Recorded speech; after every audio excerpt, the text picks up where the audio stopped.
What's up, tribe? How you guys doing? Go ahead and hit that subscribe button, and I hope you like this video. This is going to be your review for the Real Housewives of Atlanta. Season, what are we on? Season 14, episode 7. So, listen, we start this episode off. We have, we still at the dinner with Sonya cooking, or have her mom cooking the Jamaican dinner for the ladies. And, child, Drew shows up. Now, like I said last week, I don't know why Drew decided to show up at the last minute, child, but she showed up and she kept saying that I come in peace. You know, I decided to come even though you uninvited me from the other event, but you didn't uninvite me from this, so I'm here and I come in peace. And Sonya was like, thank you for coming because I do want to talk to you and I'm glad that you're here. So they sit down to eat, and Sonya gave the prize for the best dirty wine, which went to Marlo, was they got to wear her Olympic medal around her neck. Now listen, I don't see that as a surprise. Do I get to take it home? Are you giving it to me? How is it a prize that I get to wear your Olympic gold medal for about 20 minutes? But okay, girl. Now, I didn't think it was, of course, Drew was talking about something. Well, Kenya doesn't bring her crown, and Kandi doesn't walk around with her Grammys. Okay, like, I didn't think it was a big deal like that. I just didn't see how it was a prize. Like, can I get a gift card to Bath and Body Works? Can I get a gift card to dinner somewhere? Not Blaze, not OG. But I'm just saying. Anyway, so then they got to talking about the issues that they have, Sonya and Drew. So Drew was like, well, all I'm saying is when we were in New York, you came to my room and got your makeup done for free, yada, yada, yada, yada. Sonya was like, oh, whoa, wait a minute. First of all, it wasn't free. Your friend did charge me $25, so it wasn't free. And so then Drew was like, well, did you pay it? Did you pay it? So then Sonya got even more angry because Sonya was like, well, you never gave me the person's contact information, but please understand that I will pay. Now, in fact, I'll pay you double because now you piss me off. Like, don't insinuate that I don't pay my bills. Don't insinuate that I walk around here and I don't pay people because I don't like that. And I was just like, okay, we done went way left now because now we're talking about whether the makeup was free or not and all of this. At the end of the day, Drew's point was, why didn't you have a conversation with me when you had the opportunity to have a conversation? See, Drew, this is why can't nobody have a conversation with you, because you always go left. It was no need for you to throw in there for free. That was so unnecessary, and then it set Sonya off and it set you in a whole different direction.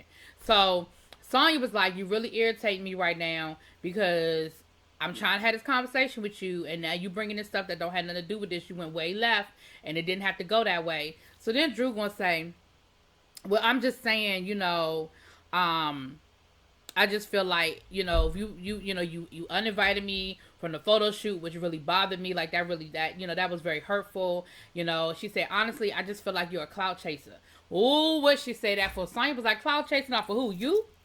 Clout chasing off of you? She said, I don't need to clout chase off of anybody. Like, what? I'm sorry, maybe you forgot that I'm a 4-time Olympic gold medalist. I don't need to clout chase off of nobody. I said, oh. Ooh. So then Sonya mama gonna get into it. Sonya mama talking about something. Why are you doing all of this? Because you saying stuff that's just gonna piss her off. And her mama even cussed. I said, oh Lord. Now she's sitting next to Mama Joyce. Now Mama Joyce had said earlier, why are these ladies sitting here arguing over stuff they arguing over is so silly. Mama Joyce, no, not you. Right message, wrong messenger. Not you, Mama Joyce. Because if that was Kandi, you'd have been all up in the mix. Right message. Wrong messenger. So then Drew says, well, Kenya, did you discuss with Kandi your issues? And I was like, Drew, the hell, you ain't even wrapped up this situation with Sonya yet, and now you throwing other people under the bus. So Kenya went on to tell Kandi that she did have a issue with the whole sex thing, with the vibrating panties and stuff. And Kandi was like, it's not a big deal. It was just something fun to do. It was optional. Now, Kandi, You say it was optional, but you were irritated that people didn't want to play your little game. You were irritated that the ladies didn't wear the panties. So don't say it's optional, but then you was, I mean, clearly it was optional. Like, we all grown. We don't have to, we all grown. It is clearly optional. But, Kandi, you were really upset that people did not want to play your game. And like I said, I sort of agree with Kenya. So I'm not even going to, I agree with Kenya. So I can't even really say nothing, because I did feel like, I've said that 3 times and I can keep saying it. I did feel like that the New York trip wasn't the appropriate place. Going to the theater wasn't the appropriate place to play musical vibrating panties. Okay, moving on. So, then we see Marlo doing an event with her nonprofit. We found out this is a nonprofit that she started, well over 10 years ago. It is for for young ladies who are in the foster care system. It's called Glam It Up, and she basically, her goal is to instill a sense of confidence and pride in young ladies who are having to go through the foster care system, because she herself went through the foster care system. Her mom had substance abuse problems, which landed her in foster care, and so it's just her giving back. Now I'm going to give you a shout out to that, Marlo, and I'm definitely going to give you a shout out that she said this is something that started off as an initiative that she has created into a nonprofit, and it has been going on for a minute. So I got to give you props for that, but we're going to get back to that in a second, because no matter of fact, let's just go ahead and knock it out. Later on in the episode, because it was just her, because that scene is over. Later on in the episode, Kandi is going through bags of clothes that she has. And she wants to donate them to Marlo's organization. She said, these are clothes that, some young ladies might want. Now, let me say this. The clothes that they chose to show us, I'm sure were probably the worst pieces that were in that bag. Like, they showed us some stuff that I was like, what in the hell is that, Kandi? And when the hell did you buy it? But ultimately, what we do know is that Kandi's wardrobe, and like Kandi said, she said some of these are things that I've worn once and maybe twice. Some of the stuff still have tags on it. Like, this isn't stuff that I wore out, it's got holes in it or whatever. These are just clothes that I'm just trying to get rid of, because why, I'm rich and I buy clothes all the time and I need to get rid of them. So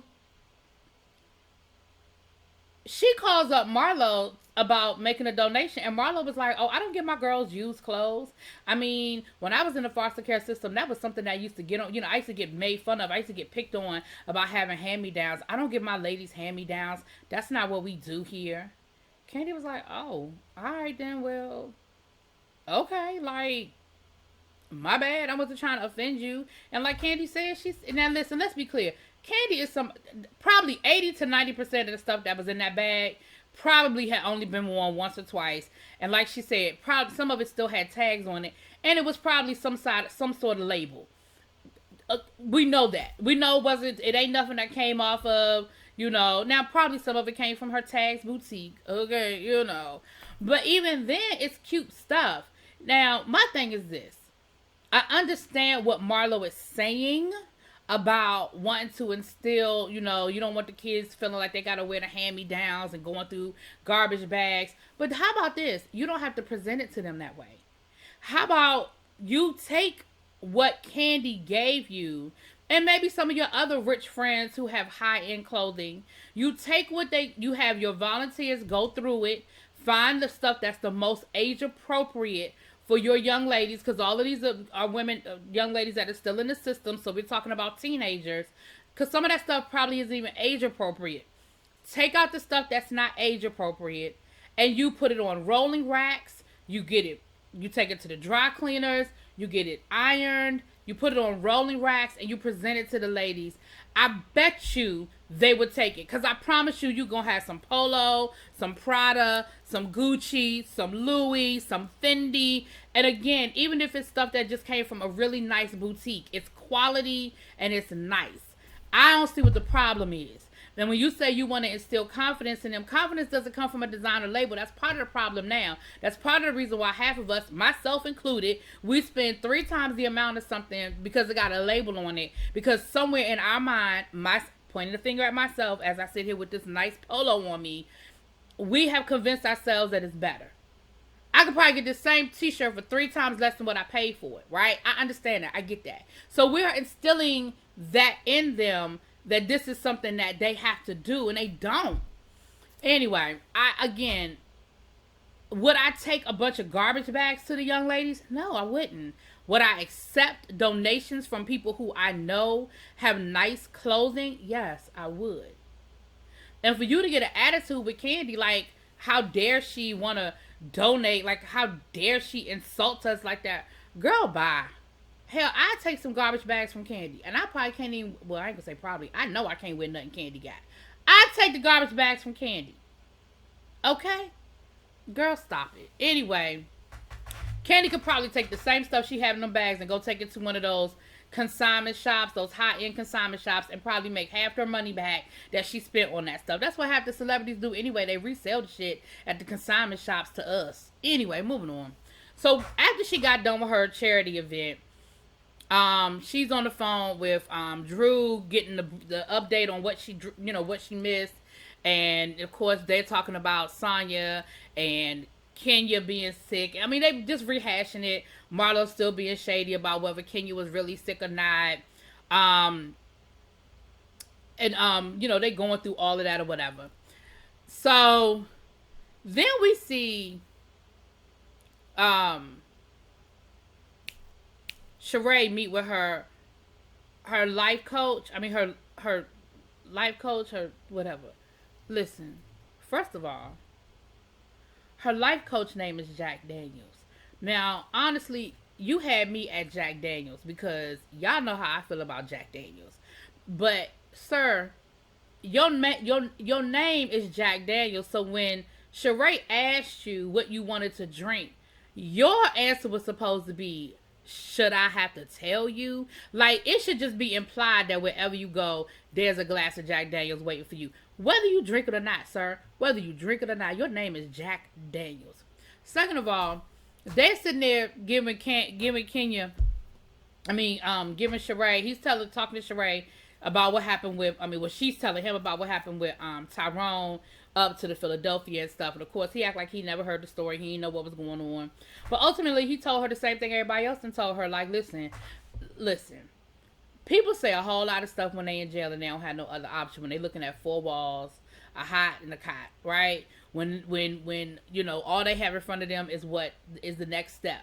It's always like we see it. I mean, I know it's a silly example to use, but life after lockup, these people tell you everything you want to hear. They write the best letters from jail. The best, I'm going to do better when I get out. I'm going to do this. I'm going to do that. I'm going to do this and I'm going to do that. And he said all of that to you, Sheree. Now, do I think that it's not that I don't think that the man had any feelings for Sheree at all, but I will say that ultimately he's not giving you what it is that you need. Like, that's just it. That's just it, point blank, period.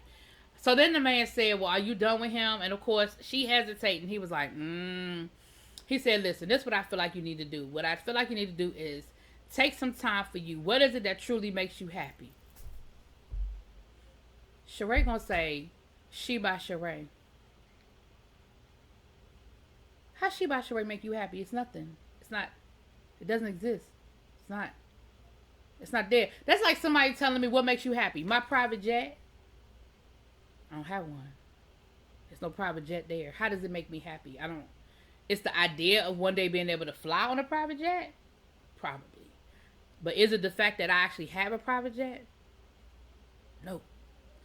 So she goes on to talk about how she's been distracted and how she's tried, it has stopped and started, how she's really put these things into place and she's got prototypes, but how it's always been a one-woman show and she just hasn't been able to get it done to get it over the hump. Now, for that, Sheree, I'm going to give you, listen, in all reality, y'all, I feel like that's the most candid Sheree has ever been about She by Sheree and the fact that she hasn't been able to get it done. I think that's the most candid Sheree has ever been because she's always acted like she had it all figured out. She had it all together and it was always somebody else. Now, she's still trying to find a way to blame somebody else because later on, she's blaming misogyny on why she can't get it done. But at the end of the day, that's been the most candid we've ever seen Sheree, in my opinion, about this whole She by Sheree situation. And he told her, he said, okay, well then that's what I need you to do. I need you to take the time that you normally have been spending on all these other distractions and I need you to focus it on She by Sheree. So later on we see Kenya and Sheree go to lunch or breakfast. They go to some little coffee shop type spot. And Kenya look cute. I like that little Fendi outfit, little jumpsuit she had on. That was cute. That was cute. Um, but they were talking, and Kenya basically wanted to set the record straight with Sheree and say, listen, I really don't like this narrative that Marlo was trying to spin. I was sick. I am still sick. You know, and for her to make it seem like I didn't want to be there for you and I didn't want to do anything for you, that's bull hockey. Like, I want to be there for you. I wanted to let you know that I had your back. But if I'm sick, I'm sick. And I just don't like the fact that she's trying to spin this narrative. And she was like, Sheree was like, well, I'm glad you said that because, she just tried to make it seem like, you didn't want to come and you just sent, you sent a bunch of stuff, and that she made it seem like that Drew did the most, that did a lot. And she was like, all Drew did was take what I had already made. Now, Kenya, they showed on camera that you sent ingredients to make cupcakes. You didn't make no cupcakes. Now, in hindsight, I'm glad you didn't, because if you was sick and you was coughing and stuff like that, you probably shouldn't have made the cupcakes. But you ain't make nothing. You sent the ingredients for the cupcakes. But neither here nor there. I believe that Kenya was sick, and I don't believe that Kenya was bullshitting to not do something for Sheree. That was stupid. So then they talk about, so Kenya was honest about the fact that her company is in trouble. She said, we keep meeting. Basically they have a major distributor with Walmart, but they've missed their deadline because they can't get the items because a lot of the stuff is on back order going back to China because of the pandemic. So much stuff has been out of whack. Which is what a lot of people have been dealing with. But she said, I really got to get it together because ultimately, they're not going to keep letting me miss deadlines. And if I lose this distributor, like, that could be my company. Like, it's serious. But she was saying how, she's a one-woman show. She's like, I don't have a team. So that's when Sheree was like, me either. That's been my problem with She by Sheree. And that's when she went on to say how every time she thinks she finds somebody that she can work with or find a guy that's going to, work with her or whatever, then he starts hitting on her. And that's why I said then she was trying to, blame misogyny or whatever. Girl,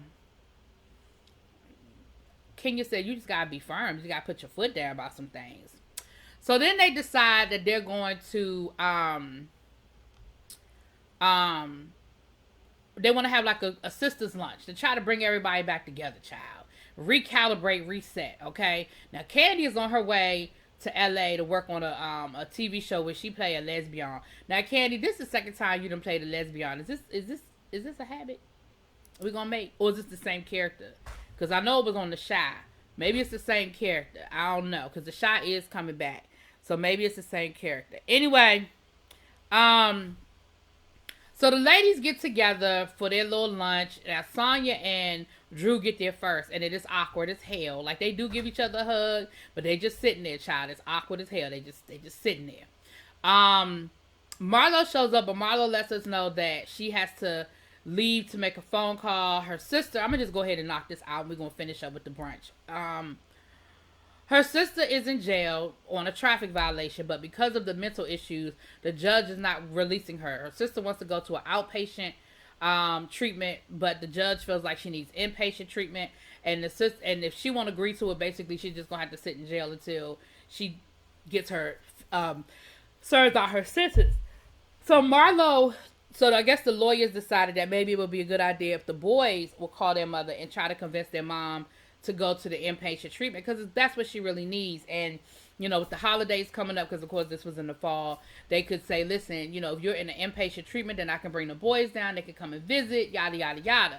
So later on, we see her make the phone call, and she said that her sister really, it just isn't in a good space. She said her sister immediately started cussing her out, started being belligerent. They said that she threw a chair at the camera and wouldn't come, asked the guard to take her back to her room and wouldn't get back on camera. And you could see Marlo was really upset. Like, you could see she was really upset. And she said, I just pray for my sister to get the help that she needs. Like, she really just needs help. And I just pray for her to get that help. So that's what that was. Now, back to this lunch, child. So everybody eventually shows up. And again, everybody except for Kandi, because again, Kandi's in LA. So then they start talking, but they start off talking about Kandi. Well, first they started talking about Sheree, and basically they all telling her, you too good for him, move on, next. So then they start talking about how Candy's not there. So then Marlo brings up the fact that Candy wanted to give her the hand-me-downs. And Kenya told her, she said, listen, that's messed up for you to feel some kind of way because the person doesn't give the way you want them to give. And Marlo was like, I got picked on because of my clothes, my Goodwill clothes. Kenya was like, who didn't get picked on when they was a kid? And that's true. Kids will, it doesn't matter where you live. It doesn't matter what you have. It doesn't matter how much you have. Kids will find a way to find whatever it is that you're the most insecure about and find a way to pick on it. But again, I already said what I had to say. Marlo's point is valid. However, I don't think Candy was wrong for wanting to offer the clothes. And so Kenya was there to defend Candy when Candy wasn't there, and I appreciate that. But then she turned it back around on her situation and said, you know, just like you tried to put this whole thing on me with the whole Sheree thing. She said, I was sick. And for you to make it out to be like I just didn't want to be there for Sheree, I didn't want to support Sheree, that was wrong. Like, you putting it on me, and that was wrong. Like, I was sick. I don't know what else you want me to say. Child, Marlo was insisting that Kenya wasn't sick. She wanted to keep going there and insisting that Kenya wasn't sick. And Kenya really did get upset. She really got upset. So then next thing I know, somehow or another, Sheree just started talking about the fact that she feel like Candy didn't have her back the way she want Candy to have her back. Like, why didn't Candy call her? Why wasn't Candy there for her? And I'm like, girl, when did you and Candy become best friends? Like, that's the part I need to know. Because I don't remember Sheree and Candy ever being best friends. I mean, I'm not saying they ain't cool, they ain't friends, but when did Candy owe you all of this that you mad at her about? Like, I'm just...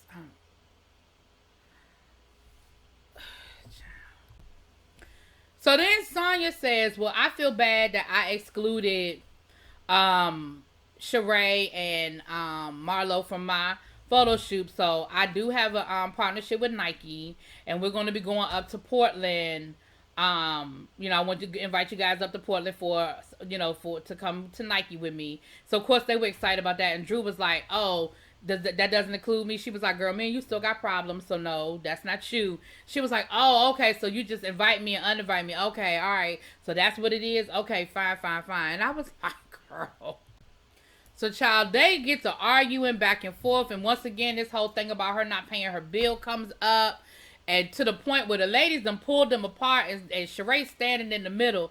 And so later on, Kenya tries to explain to Drew that basically you escalated that situation. Like, you made it seem like, you know, you trying to act like Sonya went from 0 to 100 out of nowhere. You escalated that situation. And of course, Drew was like, I did? What did I do? I don't know why you feel that way. Why are you saying that I did that? Girl, because you did. Anyway, that's the episode. Y'all let me know what y'all think. I'll talk to y'all later. Peace.